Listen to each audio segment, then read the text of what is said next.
నిన్న చూసుకున్నట్టయితే జగన్మోహన్ రెడ్డి గారు గవర్నర్ గారు సార్ ఎందుకు అంటే కోటి సంతకాల సేకరణ అంటే కోటి పైనే సంతకాల సేకరణ అయింది, గవర్నర్ని కలవడం జరిగింది, ఇవ్వడం జరిగింది.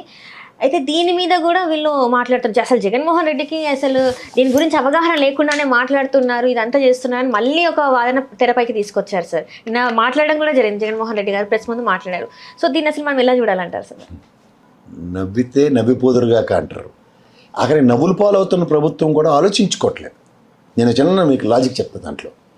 నిన్న గవర్నర్కి సంపాదించిన సంతక సేకరణని 26 జిల్లాల నుంచి తీసుకొచ్చిన వ్యాన్లను తీసుకెళ్ళి 1,04,11,000 చిల్లర సబ్మిట్ చేస్తూ ఇది కోర్టుకు కూడా ప్యారల్గా సబ్మిట్ చేస్తున్నారు.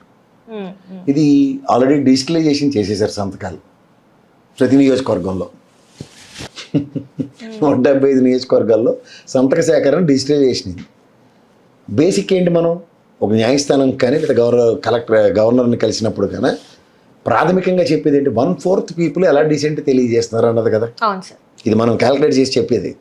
1/4 పీపుల్ డిసెంట్ తెలియజేస్తుంది అనేది గవర్నర్ వ్యవస్థ ఏం చేస్తుంది, గౌరవ న్యాయస్థానం ఏం ప్రతిస్పందిస్తారు అన్నదే మనకు ఉన్న ఆన్సర్. ప్రభుత్వ ప్రతిస్పందన అన్నది తథ్యం. మేము పంతానికి పోయి పాపనకి అంటామంటే కుదరదు, కనండి కానీ పెంచి దేవుడు అన్నది ప్రశ్న కింద మిగులుతుంది. ఎందుకంటే 2 ఏళ్ళ పాటు మేము జీతాలు ఇచ్చేస్తాం, ఖర్చు ప్రభుత్వమే భరిస్తుంది, ప్రభుత్వ స్థలంలో ప్రైవేటుడికి కాలేజీ కట్టుకోవడానికి పర్మిషన్ ఇస్తాం, సీట్లు ఆడి రేట్లు వేరేగా ఉంటాయి, 210 బెడ్లు ఏమో ప్రైవేటు వేసుకుంటాడు, 420 బెడ్లు గవర్నమెంట్ వేస్తుంది. మీకు వచ్చిన కష్టం ఏంటి, కట్టుకోమని వెళ్ళి రమేష్ హాస్పిటల్లోనో లేకపోతే నారాయణనో లేకపోతే కృష్ణయ్యనో బోరయ్యనో అందరిని తీసుకొచ్చి వాళ్ళకి ల్యాండ్ మీరు అందరికీ 99 పైసలు ఏదైనా పెట్టడం అలవాటే కదా, వాళ్ళు ఏదైనా పెట్టి ఒకటి కట్టమనండి హాస్పిటల్, కట్టుకుని వాళ్ళు ఏడుస్తారు. మాకేందుకు తీసుకొచ్చి గవర్నమెంట్ మళ్ళీ దాంట్లో క్లాజులు ఇప్పుడు కట్టిన 7కి కాదు కానీ 10కి ఒకటి చెప్తాడు. రెండోది ఇవన్నీ ఒక ఎత్తి అయితే నాకు కేంద్ర ప్రభుత్వం గుడ్డుగూరనికి ఫలితమవుతుందా, 139.50 లక్షలు ఇచ్చారు ఒక్కొక్క హాస్పిటల్కి అని అగ్రిగేట్ కట్టుకుని, ఒకటే హాస్పిటల్కి ఇచ్చారు ఇప్పటికి సో ఫార్. మిగిలిన ఖర్చుకి 7 హాస్పిటల్ కళ్ళ ముందు కంప్లీట్గా కనపడ్డాయి కదా. Medical council of India permission ఇవ్వకుండా కదా ఎవడన్నా పెట్టగలరా హాస్పిటల్?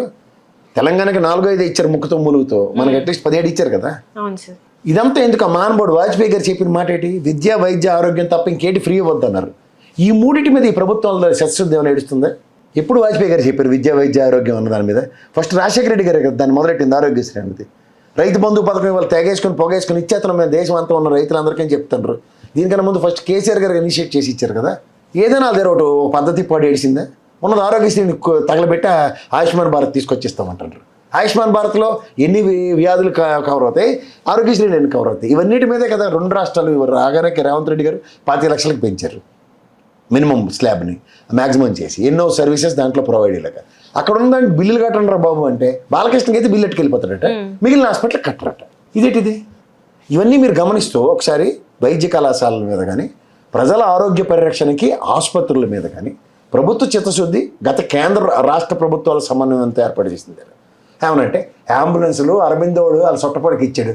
రాగండ్రా బై, ఇంతకన్నా ఫస్ట్ ఆరోగ్యశ్రీ అనేది ప్రవేశపెట్టిన కొత్తలోనే రాజశేఖర రెడ్డి గారు సత్యం రామలింగరాజుకి దాని మీద చూసుకోండి సత్యం అని రాసి ఉండేది, 108 అంబులెన్స్ 104 ఉంది. ఇప్పుడు మీరు కేంద్ర ప్రభుత్వం అల్లరుడు జెండా ఊపడి జగన్మోహన్ రెడ్డి మొత్తం అంబులెన్స్ అండి కేంద్ర ప్రభుత్వం ఇచ్చిందని ఒక పక్క బీజేపీ వాడు అంటాడు.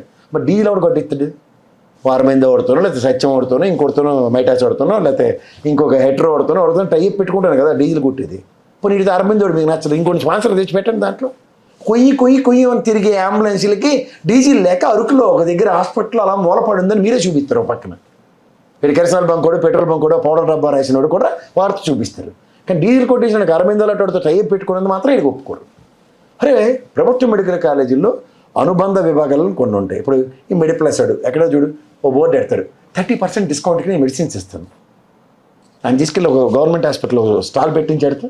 అలాంటివి చేయరు. అపోలోడు నేను ప్రతాప్ రెడ్డి కనిపెట్టిన వాటిలన్నిటికీ తక్కువ రేటుకి టెంట్ వేసి అమ్ముతుంటాడు అపోలో ముందున. ఆయన తీసుకొచ్చాడు పెట్టి ఎవడు కాదంటాడు.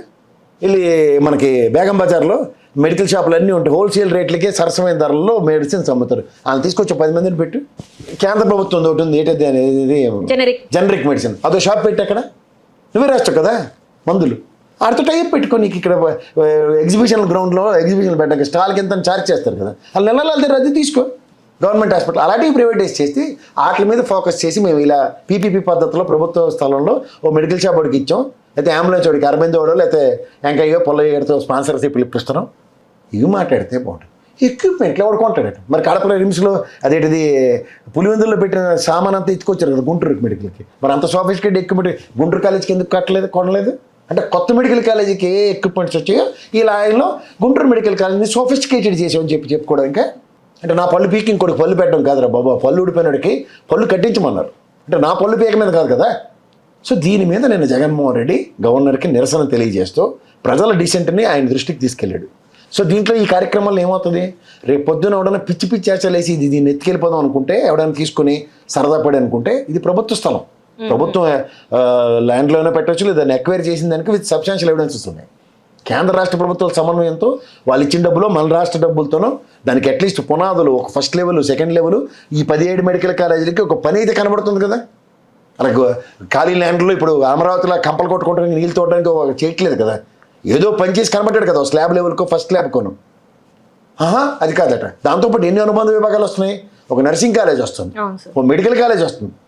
ఏ ఫారెన్లో చదువుకున్న పిల్లలు ఇథియోపియా వెళ్ళాడండి, మా వాడు ఉక్రెయిన్లో చదువుకుంటుంటే భయపడిపోయాడండి, లోకేష్ గారికి విమానం ఉండి తీసుకొచ్చారండి. మాకెందుకు ఎరకథలు? ఆ గుంట కళ్ళ మంది చదువుతారు కదా కాలేజీలో డొనేషన్ సీట్లు ఇచ్చి. తమాషాలా? ఇవన్నీ చేయలేరాపటి. ఇవన్నీ ఎవరు చేయాలా? ప్రభుత్వ పరంగా. ప్రభుత్వం ఆర్టీసీ బస్సు ఎందుకు నడిపిస్తుంది? జనాలకి రక్షణ కల్పించడానికి. ఆర్టీసీ బస్సులు ఎన్ని యాక్సిడెంట్లు అవుతాయి, ప్రైవేట్ బస్సులు ఎన్ని యాక్సిడెంట్లు అవుతాయి క్యాలిక్యులేట్ చేయి. పీపీపీ పద్ధతిలో రోడ్లు వేసారండి. చంద్రబాబు గారు చెప్తాను వినండి. విమానయాన సంస్థలు కూడా ప్రైవేట్ వాళ్ళకి ఇచ్చాం కదా. విమానంలో ఎవడ ఎక్కుతాడు? ఒళ్ళు కొవ్వెక్కినోడు ఎక్కుతాడు. సామాన్య ప్రజలకు అందుబాటులో లేదు కదా సార్. లేదు కదా. మొన్న ఇండిగోడ్ ఎంత గడ్డెట్టాడు చూశారు కదా. ఇదే పరిస్థితి పీపీపీ రోడ్లు. 20 సంవత్సరాలు టోల్ వసూలు చేయండి అంటే 25 సంవత్సరాలు బట్టి ఇంకా టోల్ తీసేస్తాను మనకి. ఎటు ఉంది? నీకు కారు ఉంటేనే వెళ్తారు హైవేకి, లేదా నీకు హైవేలో తిరగడానికి మీకేం పని? ఇవన్నీ మాట్లాడితే అసలు విషయాల కన్నా పనికిమాలిన చెత్త విషయాలు వీళ్ళకి. నేను పట్టిన కుందేలకి 3 కాళ్ళు అని చెప్పి ప్రజలందరూ ఇదే నమ్మండి అనడానికి ఈ దరిద్ర కొట్టేదవాళ్ళు కూడా ఏళ్ళేటి శనివారంలో దాపరించారు. నారాయణ జర్నలిస్ట్ ఆర్టిస్ట్ బ్యాచ్ వాళ్ళు. అదే చంద్రబాబు నాయుడు గారు విజనరీ లీడర్ కాబట్టి ఇప్పుడు చూడు, ఆ కనిపించిన 4వ సింహం పోలీస్ వ్యవస్థలాగా ఆయన పట్టుకున్న కుందేళ్ళకు 3 ఉన్నాయి, కానీ 4వ కాలు వెనక దాచింది. అది 6,000 ఉన్న వాళ్ళు చూడలేదా? కథ ఇక్కడికి మారిపోతుంది చూడండి. 6,000 ఉన్న వాళ్ళు చూడలేదా? కాలుకి ఎక్స్ట్రా 1,000 ఉన్న వాళ్ళు చూడలేదా? దబాయింపు కార్యక్రమం. ఊరి ఆ కుందేలు 3వ కాలు 4వ కాలు ఏదరా అని మనం అడుగుతూ ఉంటాం, ఇది వదిలేస్తారు. ఇది చూడండి 6,000 ఉన్నాయి రితిక్ రోషన్కి. ఈ కథలకి దానికి ఏమైనా సెల్ ఉందా? అలాంటి పెట్ట కథలు చెప్తారు వాళ్ళు. దాని అన్నిటికీ నిన్న జగన్మోహన్ రెడ్డి చెప్పింది ఏంటంటే, తోలు తీసేస్తాను నెక్స్ట్ గవర్నమెంట్ మారితే, క్షమాపేక్షలు ఉండవు ఓడికిను, మీ ఇష్టం వచ్చినట్టు ఇచ్చేసుకుందాం అంటే కుదరదు. ఇది పప్పు బేలాల్లో పనిచేద్దాం అన్నదానికి ప్రజల ఆస్తి. అది ప్రభుత్వం అన్నదానికి ఒక కస్టోడియన్గా పనిచేయడానికి మాత్రమే ప్రజాస్వామ్యంలో 5 సంవత్సరాలు ప్రభుత్వం ఇస్తారు. 5 కాదు 10 ఏళ్ళు ఇస్తారు, 20 ఏళ్ళు ఇస్తారు, 30 ఏళ్ళు ఇస్తారు. కానీ 5 సంవత్సరాలు కస్టోడియన్గా నువ్వు చేసిన పనికొచ్చిన పని చెప్పమంటే 1983 సంవత్సరంలో మహానుభావుడు రామారావు గారు పెట్టిన పార్టీకి ఈ రోజు 2025లో 4 సార్లు ముఖ్యమంత్రి చేసిన చంద్రబాబు గారు కానీ, 2 సార్లు ముఖ్యమంత్రి చేసిన రామారావు గారు కానీ, తల్లి తోడు ప్రభుత్వ హాస్పిటల్ ఒకటి కడితే ఒట్టిల్లు. ప్రజలకు ఎందుకు అర్థం కావట్లేదు సార్? ఎందుకు అర్థం కాదు? ప్రభుత్వం లేకపోతే 1,04,00,000 మంది పైసలకి సంతకాలు ఎవరు పెడతారమ్మా? ఇప్పుడు నీకు హక్కు లేని అమ్మేస్తావా? ఎలా అమ్ముతావు? నీకు ఏ హక్కు ఉంది దాని మీద? నీ ఆయనలో వచ్చిన హాస్పిటల్. ఇప్పుడు నీ ట్రాక్ రికార్డ్ చూస్తే వచ్చిన కాడి నుంచి నిజాం షుగరు ఎన్ని హెచ్ఎంటి ఆల్విని ఏ దొరికితే అమ్మేసావు కదా. ఇంకా ఆఖరికి హాస్పిటల్ స్కూల్ కూడా వదలవా?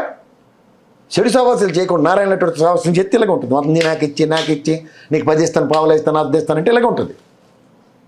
బంగారు బాతు గుడ్డు కదే, అది రోజుకు గుడ్డు ఎడితే నీకు నచ్చట్లే. కోసే బిర్యానీ ఉండేవాళ్ళ నువ్వు తీసుకొని నువ్వు తినేస్తున్నావు. మిగిలిన పరిస్థితి నేను గడి తినాలా?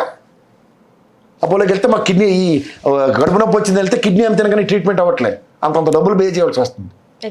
ఇన్సూరెన్స్ ఇస్తారట. యాని జాగ్రత్తలు తెచ్చి కట్టాలి. మొన్న కనుకరించాడు నరేంద్ర మోడీ జీఎస్టీ తీసి దాని మీద 18%. ఇది కూడా చెప్పారు కదా సార్ జగన్మోహన్ రెడ్డి గారు మాట్లాడారు. సామాన్యుడు పేదవాడు 5,000 ఖర్చు చేయలేడు రోజుకి, ప్రైవేటీకరణ అయితే 5,000 ఒక్క రోజులోనే అయిపోవాల్సి వస్తుంది. దానికోసం అసలు ప్రైవేటైజేషన్ అంటే ప్రైవేటీకరణ చేసిన తర్వాత ప్రభుత్వం ఎందుకు జీతాలు ఇవ్వాలి, ప్రభుత్వ డాక్టర్లు ఎందుకు ఉండాలని క్వశ్చన్ చేశారు. వీళ్ళేమో మేము ప్రభుత్వంతో పేరు పెడతాం చిన్నగా అని చెప్పేసి కూడా అది కూడా అంటున్నారు. సార్ దీన్ని ఎట్లా చూడాలి సార్? మరి నాకు తెలిసి యూట్యూబ్ ఛానల్ ఎక్కువ నడిపితే చదివేస్తే ఉన్నమత పోయిందన్న సామెత ఉంటుంది. ఇప్పుడు చూడు కొన్ని ఛానల్స్ ఏం చేస్తే మనం మాడింది ఒకటి ఉంటుంది, హెడ్డింగ్ కూడా పెడతారు. నువ్వు గమనించావు? అది అదే బుర్రాలకి అదే పని చేస్తుంది. ప్రభుత్వ హాస్పిటల్ని చిన్నది పెడతావా? కేజీహెచ్ వెళ్ళు, ఎవరు పెడతారు? King George hospital, government of Andhra Pradesh అని ఉంటుందో ఉండదు చూడు. రిమ్స్ హాస్పిటల్కి వెళ్ళు, Guntur medical college, Andhra medical college, Tirupati RIMS, ఇవన్నీ ప్రైడ్. ఎయిమ్స్కి ధీటుగా రిమ్స్ అని తీసుకొచ్చారు, Rajiv Gandhi institute of medical sciences అని. మానాటి కాంగ్రెస్ గవర్నమెంట్లో రాజశేఖర రెడ్డి గారు కట్టిన 3 హాస్పిటల్.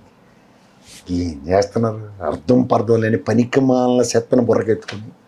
వాళ్ళు బీజేపీ వాడు సత్య మినిస్టర్ అయినా, అరే ఇది మాయంలో ఎన్ని తిప్పలు పడితే ఈ కాలేజీలు వచ్చి ఉంటే మేము ఇచ్చినవే కదా, ఇది ప్రైవేట్ చేస్తామంటే వీళ్ళు చెప్పి కుంటిసాకేటి. ఛత్తీస్గఢ్, ఉత్తరప్రదేశ్ ఇప్పుడు ప్రైవేట్ చేస్తున్నారు కదా.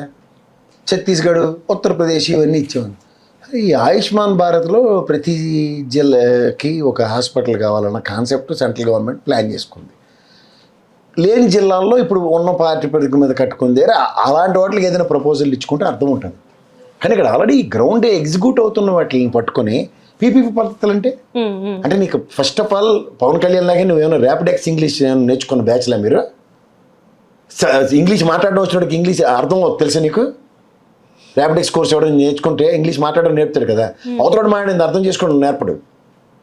అలా వాళ్ళు సెంట్రల్ గవర్నమెంట్ వాళ్ళు ఏం డైరెక్షన్స్ ఇస్తున్నారో, ఎలాంటి ప్రపోజల్స్ ఇస్తున్నారో అన్నిటికీ ఒకటే మాత్రం అంటే ఎట్లా వద్దు? సో వీటికి తలా తోక లేకుండా ఆంధ్రప్రదేశ్లో ఇసుక విధానం, ప్రభుత్వ విధానం, ఒక్కొక్కడు నేను ఫ్రీ ఇస్తానంటాడు, ఒకడు ఓసారి వచ్చిన తర్వాత ఇసుక మీద ఆదాయ వనరు క్రియేట్ చేస్తానంటాడు. రాజశేఖర రెడ్డి గారి ఆయనలో ఇసుక మీద ఆదాయ వనరు క్రియేట్ చేసిన తర్వాత స్కూల్ అప్లిఫ్ట్మెంట్ స్టార్ట్ అయింది. 2 జడ్పీ చైర్మన్, ఒకరు కార్మన్ నాగేశ్వరరావు గారు ఒకరు, ఇంకో ఆయన పేరేంటి రాజమండ్రి బుచ్చేశ్వర గారు, మీరు ఆయన పేరు మర్చిపోతుంటాను ఎప్పుడు. వీళ్ళు చేసిన పనులకి they are getting lot of revenue from Godavari ఇసుక నుంచి వచ్చింది. దాంట్లో స్కూల్లో బెంచీలు వేయడం, స్కూల్కి కాస్త పనికొచ్చిన పనులు పెట్టడం, ఇలాంటివన్నీ జరిగాయి. అదే కాన్సెప్ట్ ఇప్పుడు నాడు నేడు స్కూల్ పరివర్తన, ఇసుక మీద వచ్చిన రెవెన్యూలు ఇట్లతోనే కదా. మీరే చెప్తున్నారు ఒక పక్కన. బ్రెవరేజ్ కార్పొరేషన్ నుంచి తీసుకొచ్చిన అప్పులు ఆయనే చెప్పారు, 15,000 పైచీలకి 20,000 కోట్ల అప్పు తీసుకొస్తే 15,000 పైచీలకి సంక్షేమానికి ఇచ్చారు, మిగిలిన తీసుకెళ్ళేమో అసలుకి వడ్డీకి కట్టారని. లెక్క ఎక్కడికక్కడ ఎక్స్చెక్కర్కి పెట్టిన లెక్క టాలీ అవుతుంటే మీరేమైనా చెప్పగలరా? అట్లా లెక్క 2,79,000 కోట్ల అప్పు తీసుకొచ్చి పెట్టారు. ఇవి ప్రజాబాహుళ్యంలో ప్రశ్నిస్తుంది, సమాధానం లేక కలుదాయిన కోతులా గెంతుంటే ఎవడేది చేస్తారు? అరే మేము ఎక్కడ అడిగామంటే ఇది అడిగితే అది చెప్తారు, అది అడిగితే ఇది చెప్తారు. ఈ మెడికల్ కాలేజీల ప్రైవేటీకరణ మీద ప్రజలకి ఒక డిసెంట్ ఏమి కాకుండా తీసిపడేస్తుంటే ఎందుకు తీసిపడివలసి వస్తుంది? ఏ ప్రతిపక్షం మీద తీసిపడివలసి వస్తుంది? ప్రజా ఆరోగ్యము, ప్రజా సంక్షేమం అనేది ప్రజలకు చేయవలసిన బాధ్యత ప్రజాప్రభుత్వాలు. అదే విస్మరిస్తాం. మాకు నచ్చింది మేము చేసుకుంటూ వెళ్తాం. మేము చెప్పిందే 5 ఏళ్ళు మేము మొగటం లేని మహారాజులు అంటే మొగటాలకు తిరిగిపోతున్నాయి. అది తెలుసుకోండి ఫస్ట్. ఇవాళ మీదే కాదంటలే, మీరు చెప్పింది వినాలి, మాకు తప్పట్లేదు. కానీ ఇది లాంగ్ టర్మా, షార్ట్ టర్మా, ఇవాళకి వాళ్ళు మీరు తీసుకుంటున్న చర్యలా, ప్రతి చర్యలా, వీటిని కూడా మీరు ఎక్స్ప్లోర్ చేసుకోకపోతే ఎట్లా? ఇది బేర్ ఛాలెంజెస్. ఈ ఛాలెంజెస్ ఓవర్కమ్ చేయాలంటే ఏం చేయాలా? ప్రభుత్వం బాధ్యతని, ప్రజాహితాన్ని కోరుకొని దానికి అనుగుణంగా ముందుకెళ్ళాలి. అందుకని ఇంకెళ్ళి. హలో, తెలుగు రాజ్యం ఛానల్ చూస్తున్నారా? సామాజిక, రాజకీయ, జీవన చిత్రణే తెలుగు రాజ్యం. అతిశయోక్తులు, అసత్యాలు ఉండవు. రాజకీయ కోణం కాదు, ప్రజా కోణమే కొలబద్ద. తెలుగు రాజ్యం వీక్షణ మీ ఉత్తమ అభిరుచికి నిదర్శనం.